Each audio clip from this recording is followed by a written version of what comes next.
90টি লক্ষ্যবস্তু বুশেহর, বন্দর আব্বাস, সিরিক, আকাশ প্রতিরক্ষা, উপকূলীয় রাডার, গুদাম, বন্দর। ইরানও চুপ থাকেনি। কুয়েত আর বাহরাইনের মার্কিন ঘাঁটির দিকে ছুটে গেছে ড্রোন আর মিসাইল। সুপ্রিয় দর্শক, খবর সংযোগ রিলসের বিশেষ আয়োজনে আপনাদেরকে স্বাগত। আপনাদের সঙ্গে রয়েছি আমি আহমদ আতিক। আমাদের অনুষ্ঠানটি আপনারা পৃথিবীর কোন প্রান্ত থেকে দেখছেন কমেন্টে জানান, আমরা আপনার মতামত শুনতে চাই। চলুন তাহলে আজকের অনুষ্ঠান শুরু করি। 8ই জুলাই 2026, দ্বিতীয় রাতের মতো ঘুমাতে পারেনি ইরানের বুশেহর। রাত তখন কত হবে, 2টা কি 2:30? বুশেহরের এক মা হয়তো সবে ঘুম পাড়ানি শেষ করে নিজের বিছানায় গা এলিয়েছে। ঠিক তখন জানালার কাঁচ কেঁপে উঠল। প্রথমে ভাবলেন বজ্রপাত, তারপর দ্বিতীয় শব্দ, তৃতীয়, চতুর্থ। আকাশটা কমলা হয়ে উঠল। বজ্রপাত এভাবে পরপর হয় না। কয়েক হাজার মাইল দূরে আঙ্কারায় ন্যাটো সম্মেলনের ঝলমলে হল ঘরে দাঁড়িয়ে একজন প্রেসিডেন্ট তখন সাংবাদিকদের বলছেন, যুদ্ধবিরতি শেষ, আলোচনা চালিয়ে যাওয়া সময়ের অপচয়। মাত্র 3 সপ্তাহ আগে এই মানুষটাই ভার্সাই প্রাসাদের সোনালি আলোয় বসে শান্তির কাগজে সই করেছিলেন। ক্যামেরার ঝলকানি, করমর্দন, ইতিহাস গড়ার ঘোষণা। সেই কাগজের কালি শুকাতে যতটা সময় লেগেছিল, প্রতিশ্রুতি ভাঙতে লাগলো তার চেয়েও কম। তারপর যা হলো তা এক নিঃশ্বাসে বলা যায়, কিন্তু ভুলতে লাগবে প্রজন্ম। 90টি লক্ষ্যবস্তু বুশেহর, বন্দর আব্বাস, সিরিক, আকাশ প্রতিরক্ষা, উপকূলীয় রাডার, গুদাম, বন্দর। ইরানও চুপ থাকেনি। কুয়েত আর বাহরাইনের মার্কিন ঘাঁটির দিকে ছুটে গেছে ড্রোন আর মিসাইল। পরের রাতে আবারও একই দৃশ্য, যেন কেউ পুরনো দুঃস্বপ্নের রিল রিওয়াইন্ড করে আবার চালিয়ে দিয়েছে। সংখ্যাগুলো লিখতে হাত কাঁপে, অস্থিরতা বাড়ে। ইরানের স্বাস্থ্য মন্ত্রণালয় বলছে, 2 দিনে 5 প্রদেশে 14 জন শাহাদাত বরণ করেছেন, 78 জন আহত।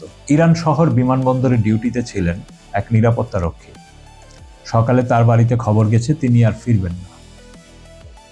14 কোনো পরিসংখ্যান নয়, 14টা নাম, 14টা শূন্য চেয়ার, 14টা পরিবার, যারা এখন জানে না কিভাবে বাকি জীবনটা পার করবে।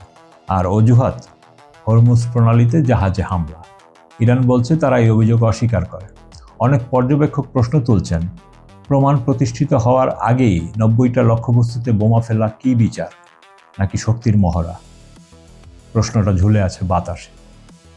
উত্তর দেওয়ার তারা কারণেই, কারণ উত্তরের চেয়ে বোমা ফেলা সহজ। সবচেয়ে নির্মম দিকটা এখনো বলা হয়নি। ঠিক ওই মুহূর্তে তেহরানের রাজপথে লাখো মানুষের ঢল। ফেব্রুয়ারিতে শহীদ সর্বোচ্চ নেতার শেষ যাত্রা চলছে। 9 জুলাই বৃহস্পতিবার মাশহাদে দাফন। একটা জাতি তার ইতিহাসের সবচেয়ে বড় শোক পালন করছে, আর সেই শোকের মিছিলের মাথার উপর দিয়ে উড়ে যাচ্ছে যুদ্ধ বিমান। জানাজার কাতারে দাঁড়ানো মানুষগুলো জানে না পরের বিস্ফোরণটা কোথায় হবে। তাদের নতুন নেতা নিজেই জনসম্মুখে আসতে পারছেন না, নিজের দেশের মাটিতে, আততায়ীর ভয়ে।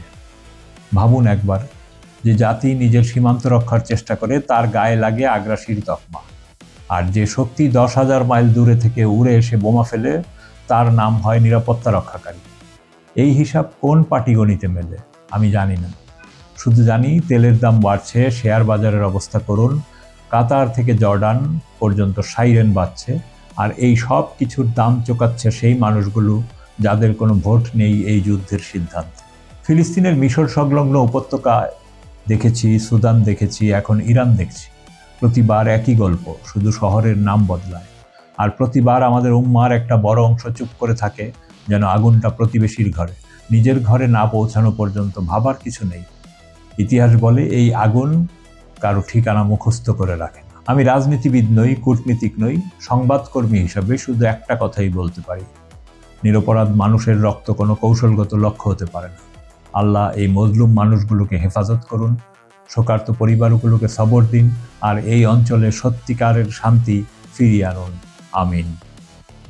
আপনার মতামত কি কমেন্টে জানান। ভিডিওটি লাইক করুন, শেয়ার করুন এবং চ্যানেলটি সাবস্ক্রাইব করে বেল আইকনে ক্লিক করুন, যেন পরবর্তী খবর মিস না হয়। দেখা হবে পরের অনুষ্ঠানে। ততক্ষণ সুস্থ থাকুন, ভালো থাকুন। খোদা হাফেজ।